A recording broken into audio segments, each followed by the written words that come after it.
Oh. Bang, jangan maju bang. Kencing sini bang. Sedikit aja mas, sedikit.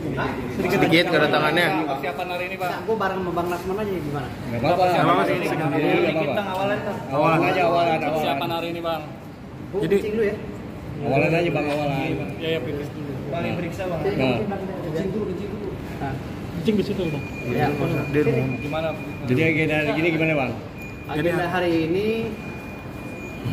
saya diperiksa atas laporan siapa itu ya? Orang pengadilan, Humas. Humas pengadilan yang dipanggil sih Bang Hotman, tapi DKK, Bang Rasman, panggil Bang Rasman dengan kawan-kawan. Dan di situ ada nama saya. Gimana bang? Jadi persiapan dibawa saat pemeriksaan ini Pak? Iya, Ada dokumen-dokumen? Surat-surat ini aja, surat-surat dokumen yang dibutuhkan nanti. Nanti pertanyaan seperti apa kan saya nggak tahu. Mungkin ada bantahan apa nanti ketika nanti ditanya bang? Enggak. Saya nggak ada bantahan. Karena gini, Pengadilan Negeri Jakarta Utara ini kan sedang menegur kita ya. Kita sebagai advokat itu memang dituntut untuk profesional dalam bekerja. Makanya saya atas laporan ini saya nggak pernah nyalahkan siapa-siapa. Ini konsekuensi daripada kerja kami sebagai advokat. Profesi kami sebagai advokat seperti konsekuensinya. Ya kalau dilaporkan seperti ini ya kami ikut aja. Lalu diperiksa. Berarti konsekuensi dari atas ada kerusuhan di ruang sidang itu Pak? Itu bukan kerusuhan.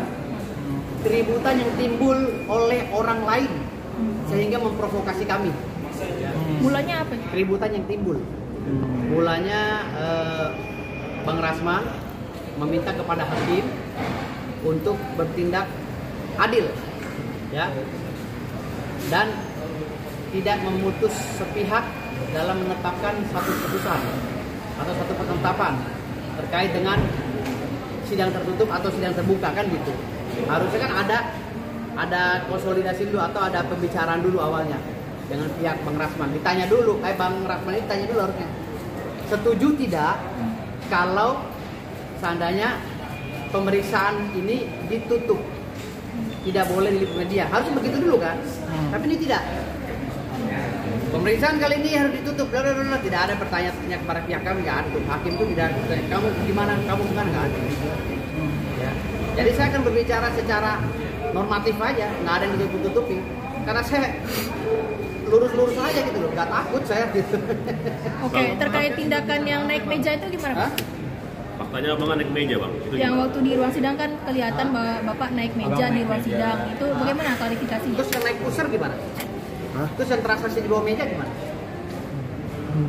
Kalau saya naik meja salah, terus yang transaksi di bawah meja gimana? Terus yang naik pusar gimana? Yang naik pusar secara memaksa, salah nggak kira-kira? Jika saya naik meja kan tidak sengaja, karena melihat klien saya dikerubuti oleh jaksa dan anggota pengadilan. Oh itu alasan naik meja? Iya, dan itu spontan, sama sekali tidak ingat saya. Kan saya beberapa kali minta videonya, agar saya bisa lihat, kalau bisa pengadilan itu ada CCTV-nya. Biar saya bisa melihat sebenarnya saya naik meja itu gimana caranya gitu. Karena sampai saat ini saya masih jadi teka-teki. Harapan saya itu Pengadilan Negeri Jakarta Utara punya CCTV gitu. Ini merasa didorong nggak waktu naik meja? Saya nggak tahu, pokoknya saya naik itu spontan karena posisinya megang handphone ini. Makanya kalau ada CCTV-nya, syukur. Kalau kan media tuh banyak tuh kemarin. Kalau bisa kawan-kawan media itu tolong tunjukkan videonya. Seperti apa saya? Karena dalam kondisi panik lihat klien saya. Karena saya ini kan solid dengan klien. Kalau klien saya diapa-apain, saya tetap bertanggung jawab baik di luar pengadilan maupun di dalam pengadilan. Itu bentuk daripada rasa sense of belonging, ya, rasa memiliki antara klien dengan klien, simbiosis mutualisme. Jadi kalau hari ini saya dilaporkan ya nggak ada masalah, kan konsekuensi sebagai pengacara seperti itu. Apalagi saya sedang memegang kuasa dan sedang memakai toga pula. Dan saya naik meja itu kondisinya meja ini rapat ini meja, kiri kanan depan belakang itu rapat. Bagaimana saya naik meja? Saya berdiri aja seperti ini. Saya dalam kondisi berdiri aja sempit mejanya. Mana saya bisa naik meja? Apa saya begini? Apakah saya begini? Saya nggak. Semuanya udah gelap itu.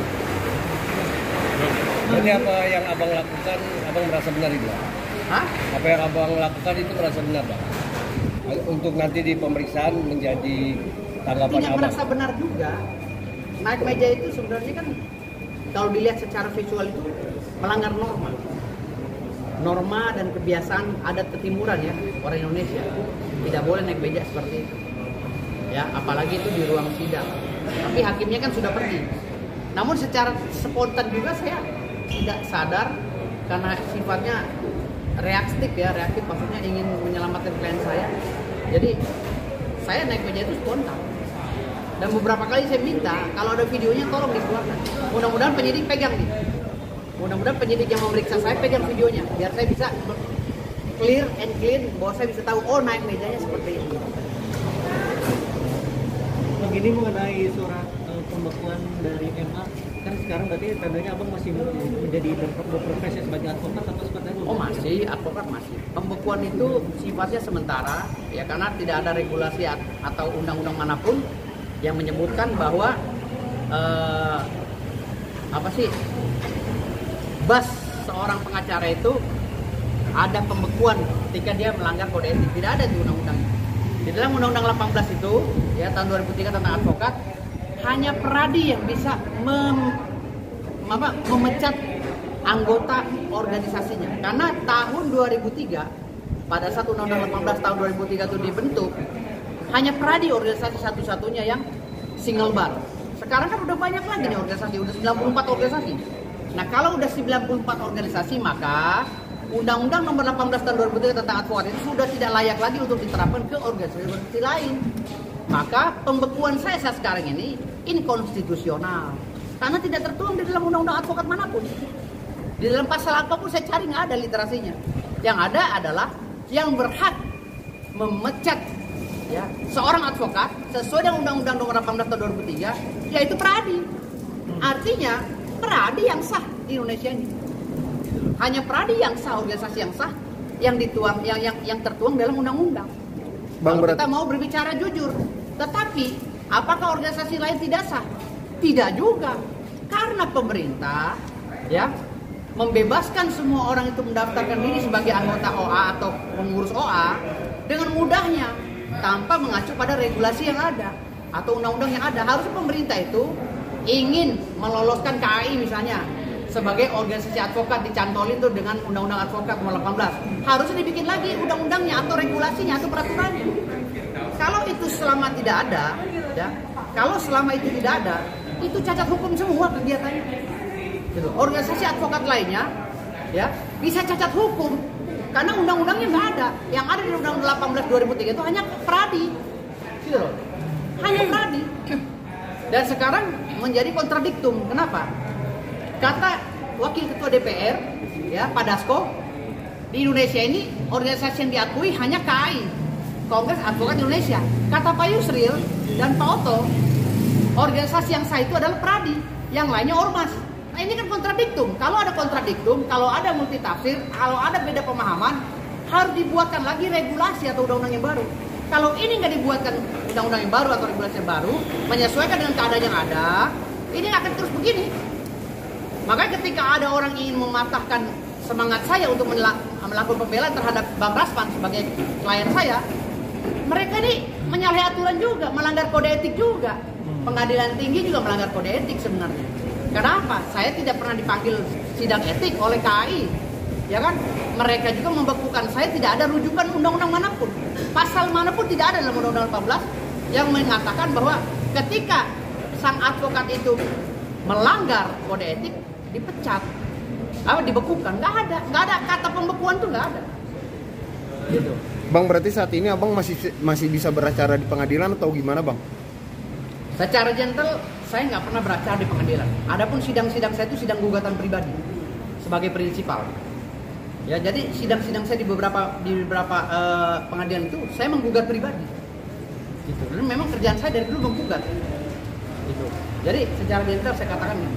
Ya, saya ada sidang-sidang saya di media itu yang saya upload itu saya sidang pribadi mewakili diri sendiri gitu.